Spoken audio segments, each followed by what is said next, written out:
Hi friends అందరికీ.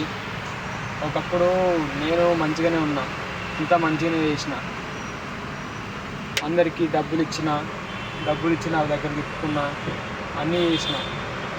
నాకు ఒక వ్యసనం అలవాటైంది. ఆ వ్యసనం ఎట్టయిపోయిందంటే నన్ను పూర్తిగా దానిలో తీసేసుకుంది. నాకు ఏం చేయాలో అర్థం కావట్లేదు. ఆ టైంలో కూడా నేను తప్పు చేస్తున్న టైంలో అందరు నాతోనే ఉన్నారు.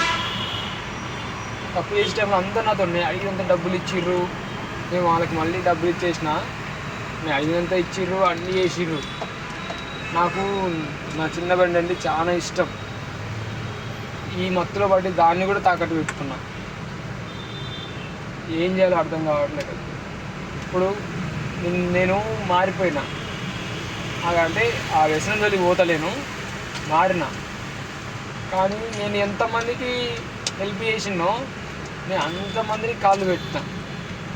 ఇట్లా మా వైఫ్ ప్రాబ్లం వచ్చింది, ఒక్కరన్నా హెల్ప్ చేయండి, నా దగ్గర టెస్ట్లకు కూడా డబ్బులు లేవు, హాస్పిటల్ మధ్యలోంచి వచ్చేసిన అని చెప్తే కూడా ఎవ్వరు హెల్ప్ చేయలేదు. నా దగ్గర హెల్ప్ తీసుకున్న వాళ్ళు, నాకు ఇవ్వాల్సిన వాళ్ళు కూడా నన్నే బెదిరేస్తున్నారు. మా దగ్గరలో ఇప్పుడు మేమేం చేయాలి అంటున్నారు. నేను కూడా నాకు ఇవ్వాల్సిన కూడా అన్నీ అడగలేదు. నాకు టెస్ట్ వరకు ఒక 5,000 ఇవ్వండి. నేను ఎవరెవరికైతే ఇచ్చినో ఒక 2-3 మెంబర్స్ 4 మెంబర్స్ వరకు ఉంటారు, వాళ్ళందరికీ ఫోన్ చేసి అడిగిన. వాళ్ళందరూ రిటర్న్ నేను ఇచ్చిన వాడిని ఇవ్వాల్సింది పోయి తీసుకున్న వాళ్ళే నన్ను రివర్స్ మాట్లాడుతున్నారు. అందుకే బ్రో, ఎవరిని కూడా డబ్బుతో దగ్గర రాని. మాకు డబ్బుతో దగ్గరకు వచ్చినాడు తిరిగి డబ్బులు అడగగానే దూరం అయిపోతాడు. అందుకే ఎవరికి డబ్బులు ఇచ్చి దగ్గర చేసుకోకండి.